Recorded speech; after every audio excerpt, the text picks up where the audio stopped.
शुभ सकाळ आज हूँ 23 ଜାନୁଆରୀ मंगलवार आज देश विदेशर मुख्य 10टी खबर उपर आम नजर पकाइबा।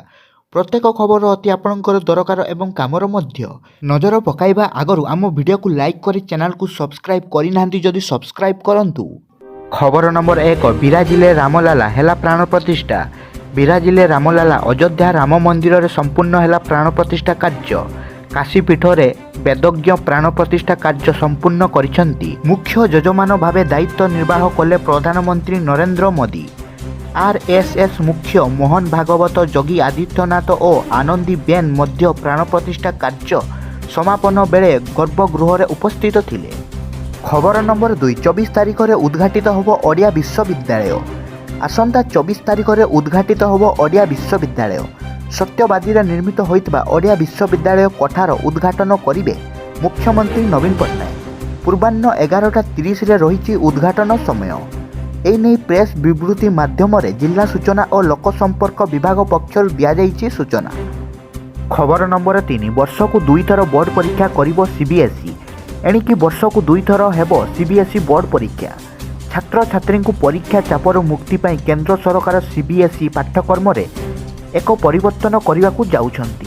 2024-25 शिक्षा वर्षर सीबीएसई दशम एवं द्वादश रे 2 थर बोर्ड परीक्षा हेबो। मात्र एही परीक्षा बाध्यतामूलक हेबो नाही। तेबे एही निष्पत्ति को नहीं प्रतिक्रिया रखिचंती केंद्र शिक्षा मंत्री धर्मेंद्र प्रधान। से कहिचंती चलित वर्ष नवेम्बर डिसेम्बर मासरे गोटिए बोर्ड और 2025 फेब्रुआरी मार्च रे द्वितीय बोर्ड परीक्षा कराजिवो। खबर नंबर 4 इंग्लैंड विपक्ष प्रथम 2टी टेस्ट रु बाद पड़िले विराट कोहली। भारत और इंग्लैंड मध्य हेबाकु थिबा 5 टकिया टेस्ट मैच रु प्रथम 2टी मैच रु बाद पड़िछंती विराट कोहली। व्यक्तिगत कारण दर्शाई से निज नाम प्रत्याहार करि नैछंती। खबर नंबर 5 चंद्रयान 3 मिशन रो आउ एक सफलता। चंद्रयान मिशन को नहीं आउ एक खुशी खबर देला भारतीय महाकाश गवेषणा संस्था इसरो। इसरो कहिछि चंद्रयान 3 रो लैंडर उपकरण चंद्रर दक्षिण मेरु रे लोकेशन मार्क रो बा स्थान निरूपक भावे काम करिबा आरंभ करि देइछि। सूचना रु जणा पड़िछि चंद्रयान 3 रो लैंडर रे थिबा एलआरए कार्य करिबा आरंभ करि देइछि। खबर नंबर 6 प्राण प्रतिष्ठा दिन पुओ को जन्म देले मुस्लिम महिला।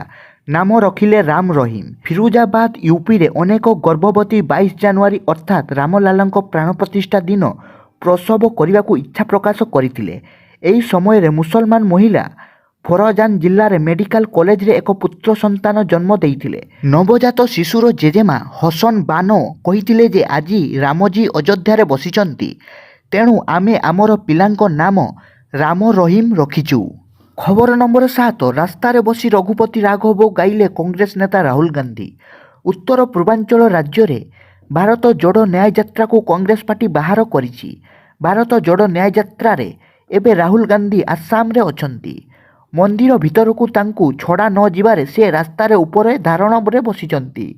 सोमवार गणमाध्यम को सूचना दे से अभियोग करिसंती तांकू आज मंदिर जिबाकू बारण करा जाइछि।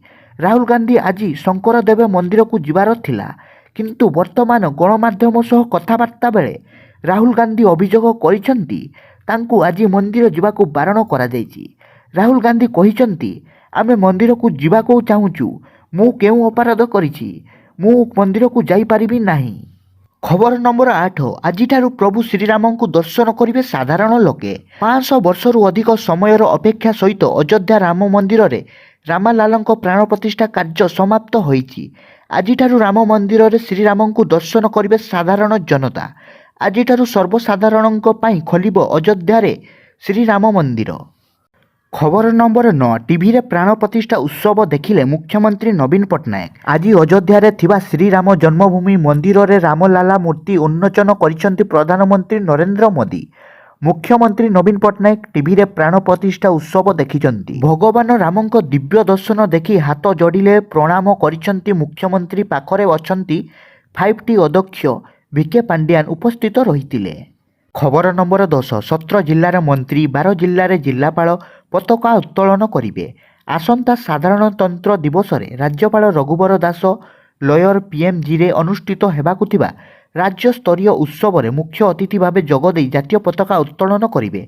ଏଠାରେ ମୁଖ୍ୟମନ୍ତ୍ରୀ ନବୀନ ପଟ୍ଟନାୟକ ଉପସ୍ଥିତ ରହିବେ। ସେହିପରି 17ଟି ଜିଲ୍ଲା ମୁଖ୍ୟାଳୟରେ ଆୟୋଜନ ହେବାକୁ ଥିବା ଜିଲ୍ଲାସ୍ତରୀୟ ସାଧାରଣତନ୍ତ୍ର ଦିବସରେ 17 ଜଣ ମନ୍ତ୍ରୀ ମୁଖ୍ୟ ଅତିଥି ଭାବେ ଯୋଗଦେଇ ପତାକା ଉତ୍ତୋଳନ କରିବେ।